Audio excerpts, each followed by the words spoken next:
Halo, selamat sore, Mister. Sore, Gimana kabarnya, Mister? Sehat, Mister? baik. Oke. Anda bagaimana? Siap, Mister. Mister, ini kan ada teman-teman yang ingin bertanya dan meminta pendapat dari Mister Jaya terkait dengan kasus yang akhir-akhir ini menghebohkan publik soal dugaan indikasi temuan eh, uang yang mencurigakan. Teman dari mana itu, Pak? Ada teman-teman dari dokter, kemudian dari praktisi hukum juga menanyakan langsung kepada saya apa pendapat dan komentar Pak Jaya soal kasus ini, begitu, Iya. Mister. Siap. Boleh, Mister, ya? Minta Pasti. Kalau untuk Anda selalu oke. Siap, Mister. Jadi begini, Mister, singkat cerita ini. Saya rasa Mister sudah sedikit banyak sudah mengetahui dan juga memahami persoalan kasus ini. Ini berawal ketika Menko Polhukam Prof Mahfud itu membuka bahasanya, membuka terkait dengan transaksi mencurigakan ke publik 349 triliun kalau tidak salah begitu. Itu ada indikasi mencurigakan, uang dari mana ini kan begitu. Nah, kemudian statement beliau ini disambut sama DPR melalui Komisi 3 bidang hukum. Dan yang lebih mengejutkan, Arteria Dahlan juga menyampaikan bahwa barang siapa atau setiap orang yang bahasanya membuka rahasia yang berkaitan dengan jabatannya maka dipidana 4 tahun penjara. Dia kutip di pasal 11 Undang-Undang Nomor 8 2010 soal TPPU. Ya. Itu apa komentar Anda soal itu, Mister? Ya.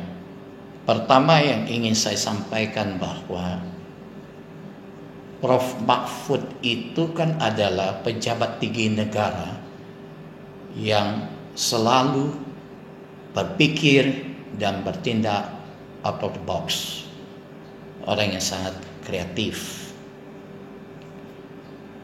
Dan kemudian beliau ini kan ketua Komite Koordinasi Nasional tentang pencegahan dan pemberantasan tindak pidana pencucian uang, yang mana salah satu tugas pokoknya membuat arah dan kebijakan serta mengkoordinasikan penanganan pencegahan dan pemberantasan TPPU, yang kita singkat aja Komite TPPU.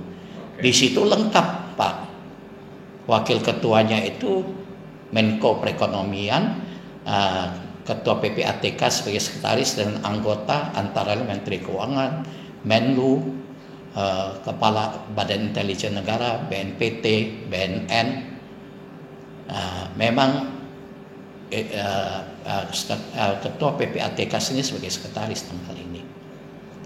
Kalau saya kan mengikutin ya rapat kerja itu melalui televisi.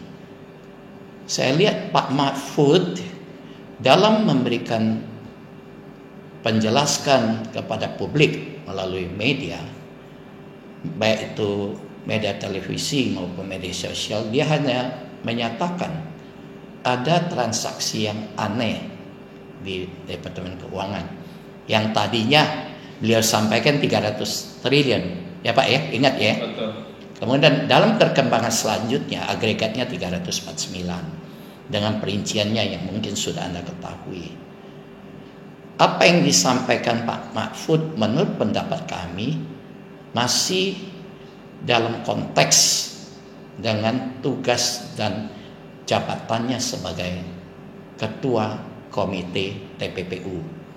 Di sini kan pembentukan Komite TPPU kan berdasarkan peraturan Presiden, sehingga beliau itu mendapatkan delegasi wewenang,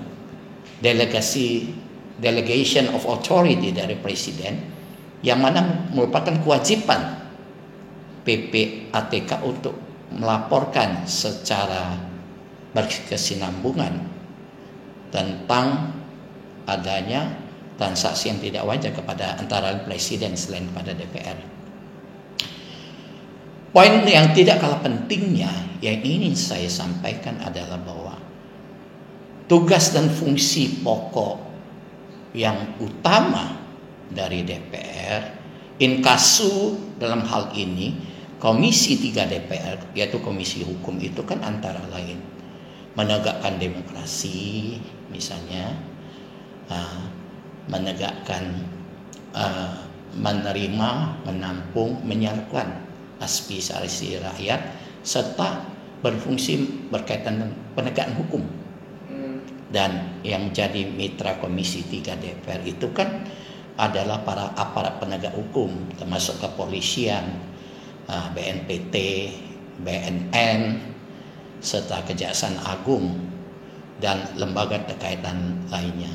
Dan dari sisi pemerintah, lembaga-lembaga terkait yang saya sebutkan tersebut seperti Polri, Kejaksaan Agung, BNN, BNPT, termasuk kementerian, kalau berkaitan TPPU ada juga keterkaitan Kementerian Luar Negeri, Menteri Dalam Negeri, segala itu kan masuk dalam koordinasi Menko Polhukam. Sehingga adalah sudah selayaknya dan wajar bahwa Ketua PPATK dari waktu ke waktu melaporkan kepada Bapak Mahfud MD. Dan Mahfud MD dalam hal ini kan sangat memahami, mengetahui bahwa permasalahan di departemen, di lingkup Kementerian Keuangan, khususnya di Direktorat Jenderal Pajak dan Direktorat Jenderal Bea Cukai, yang melibatkan transaksi aneh sejumlah 349 triliun, itu kan masalah yang sangat fantastik, super fantastik, super fantastik, serta sudah merupakan suatu bahaya laten, bahaya yang tersembunyi yang demikian lama. Kalau saya tidak salah itu kan agregat atau akumulasi dari tahun 2009 sampai 2023. Sehingga dalam mengungkap kasus ini, Bapak Mahfud itu ingin melibatkan sebanyak mungkin partisipasi publik, atau saya bisa sebut sebagai test the water atau tes ombak.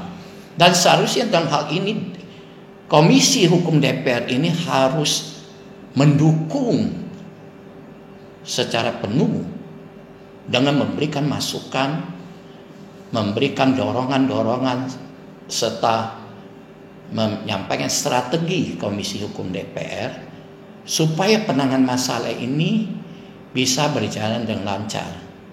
Karena ini kan menjadi salah satu tugas pokok Komisi Hukum DPR. Tapi yang kalau saya lihat dalam hal ini, apa yang disampaikan oleh Komisi Hukum DPR tersebut itu hanya merupakan pencitraan terhadap diri mereka pribadi, ataukah pencitraan terhadap Komisi Hukum itu sendiri. Tidak ada hal substansi yang mereka sampaikan. Dan menurut saya mereka itu ngeyel, serta tidak sesuai tugas dan fungsinya sebagai perwakilan atau representasi daripada rakyat. Begitu, Pak. Iya, kalau soal ancaman yang sempat disampaikan oleh Arteria Dahlan itu seperti apa Anda melihatnya?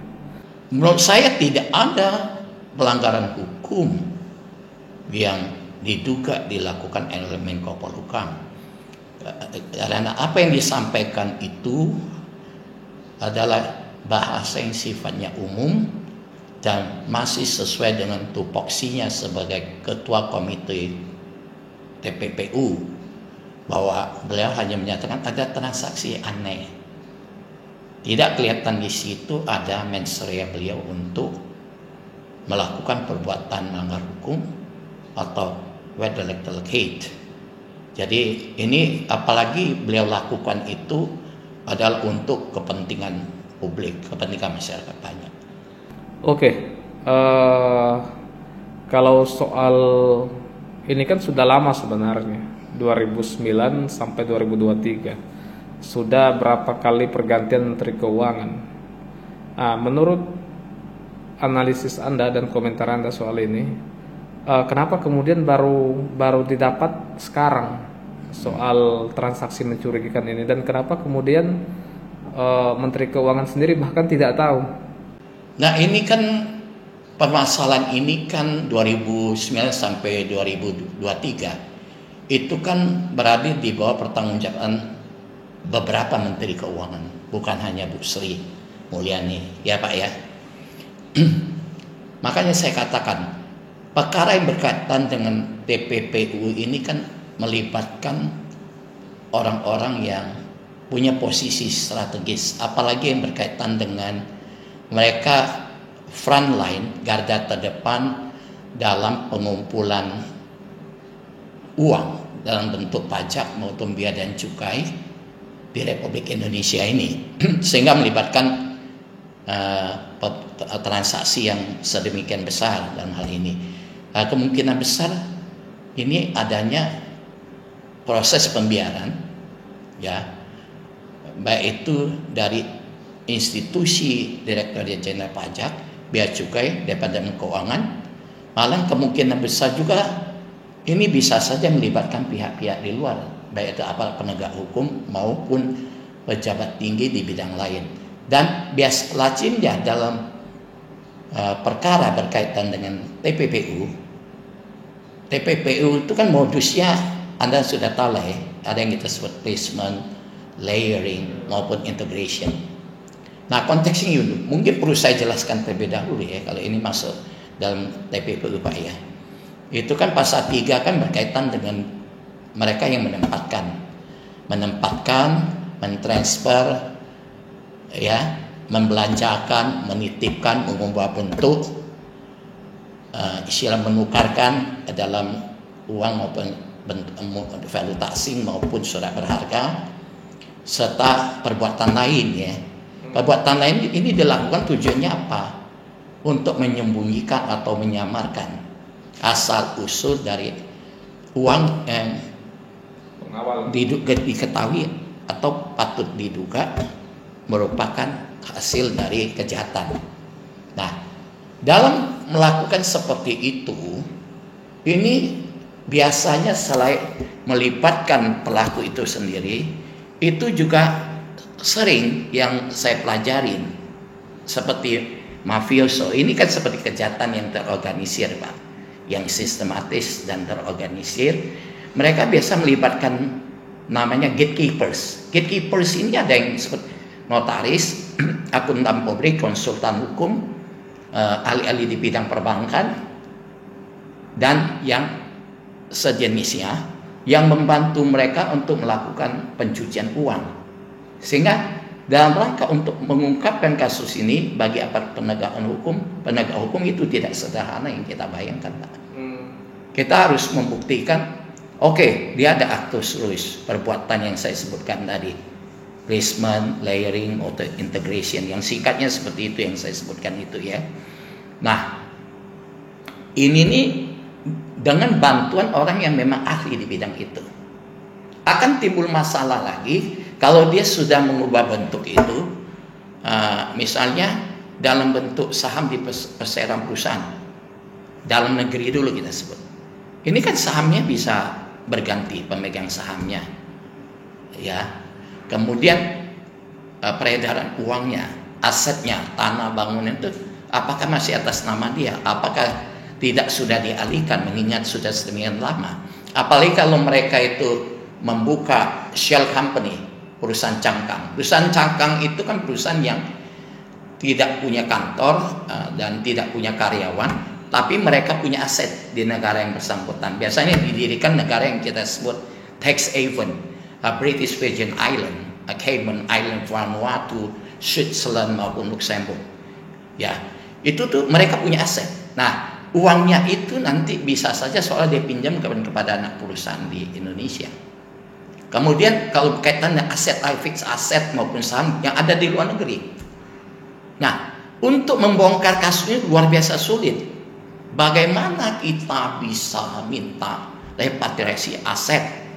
Misalnya fixed aset, duit itu ada di negara lain, misalnya Singapura maupun Luxembourg maupun apa, karena adanya perbedaan jurisdiksi dan sistem hukum, Pak. Kita pernah tahu kasus Kartika Tahir waktu pemerintah Indonesia uang komisi Pertamina itu belasan tahun dan menghabiskan puluhan juta US.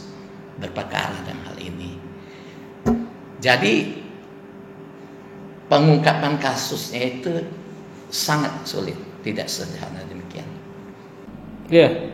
Jadi kalau soal 349T ini kan potensi melibatkan begitu banyak pihak, bahkan petinggi-petinggi negara mungkin banyak juga terlibat kemungkinan. Nah, ini kan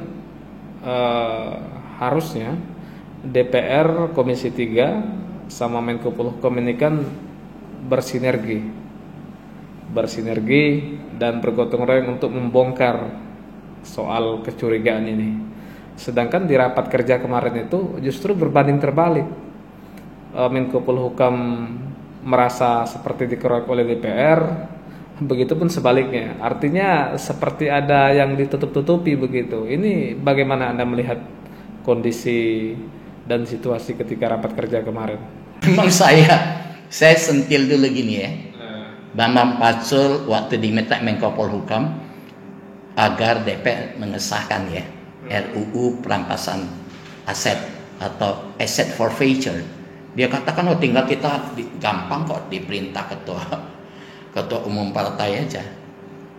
Mereka ini dari satu sisi aja saya melihat bahwa mereka tidak menjiwai, tidak mau melaksanakan tugas dan fungsinya sebagai perwakilan dari rakyat.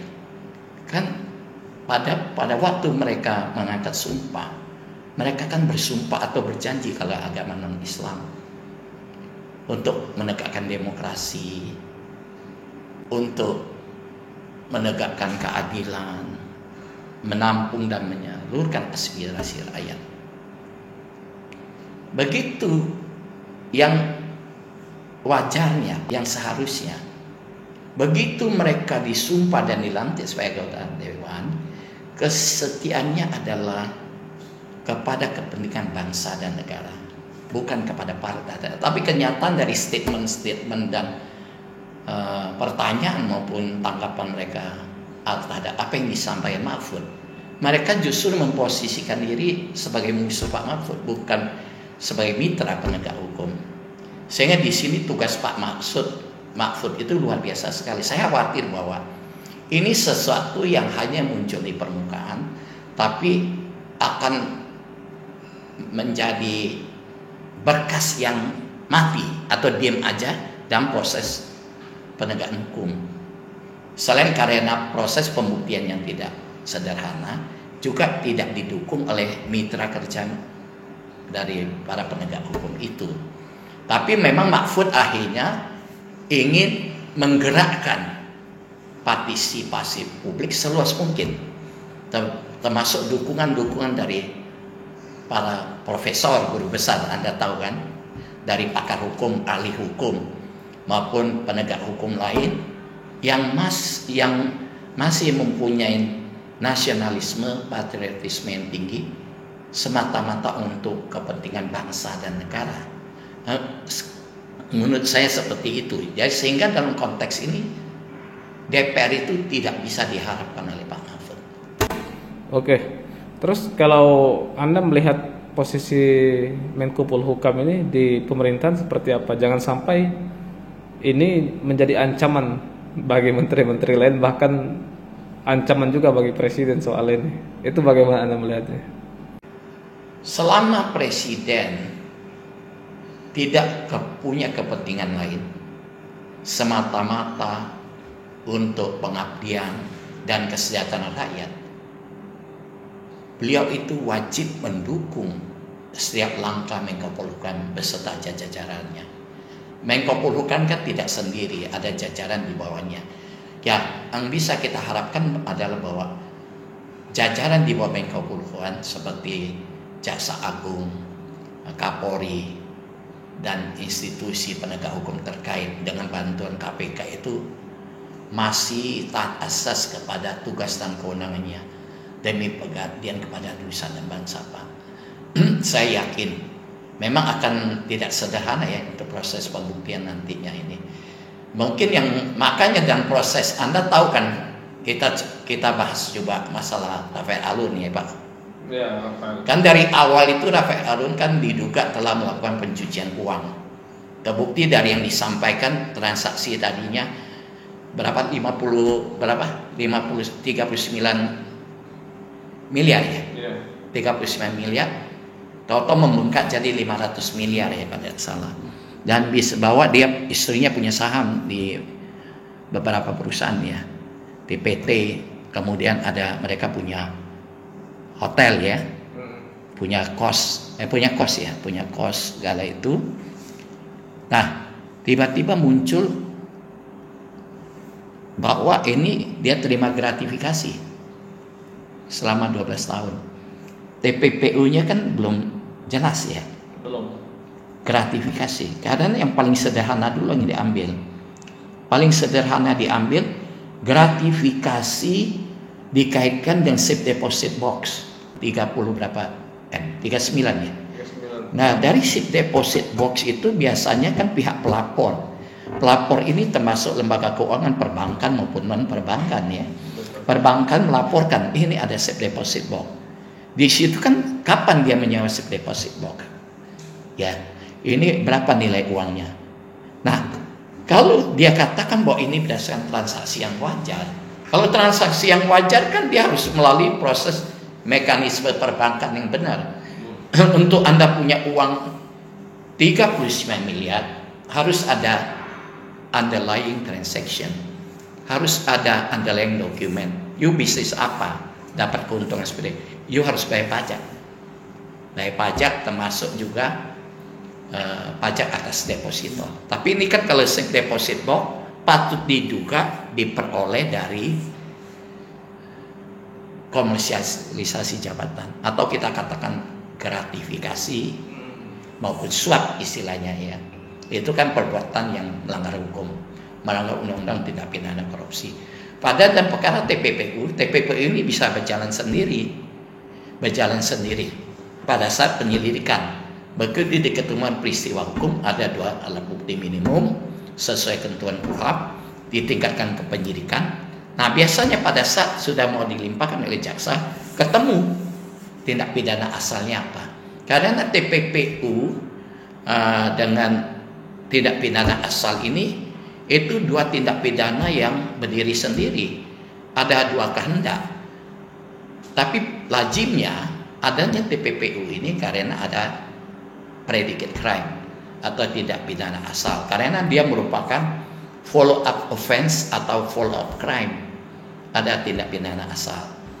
Nah, mungkin bagi KPK dalam rangka masuk ke kewenangan dia masukkan ke gratifikasi atau suap agar dia bisa dilakukan penyidikan. Nah, dan sebelumnya itu kan dia sudah diblokir terlebih dahulu. Semua Staff. sudah TSK. Ya kan, dengan ada TSK bisa dilakukan penyitaan atas izin Ketua Pengadilan Negeri setempat. Oke, terakhir Mister, apa kesimpulan Anda soal 349T yang dibongkar Menko Polhukam ini? Ini kita bisa dapatkan angka, tetapi kalau ini mau ditingkatkan ke proses penyidikan itu tugas yang maha berat karena kurun waktunya sudah demikian lama, 2009 sampai 2003. Kemudian kita harus tentukan peristiwa hukumnya. Kedua, siapa yang melakukan apa di sini? Siapa pelakunya? Saya khawatir bahwa hal seperti ini kalau dari segi satu sisi sampai masa jabatan Presiden Jokowi pun ini belum ada titik terang. Atau harapan saya sih sebenarnya setidak-tidaknya ada proses penyelidikan dan penyidikan terhadap transaksi yang tidak wajar dengan nilai uang yang super fantastik. Ini jauh lebih besar daripada skandal BLBI 3 kali lipat. Dan yang tidak kalah penting, sejauh mungkin dana-dana yang kita katakan sudah Karena ini kan merupakan dana rakyat, uang yang harusnya menjadi milik rakyat. Kenapa saya katakan demikian, Pak? Mereka dapat dari apa? Mereka dapat misalnya dari duit ini karena ada misalnya pembayaran pajak import yang dikecilkan permainannya. Kedua, misalnya ada markdown terhadap pajak yang seharusnya nilai uang yang diterima oleh negara yang bisa dinikmatin oleh rakyat itu jauh lebih besar. Ya, saya harap bahwa sudah ada proses penyidikan kira-kira siapa yang melakukan hal ini, berapa porsi masing-masing sebelum berakhirnya masa pemerintahan Jokowi.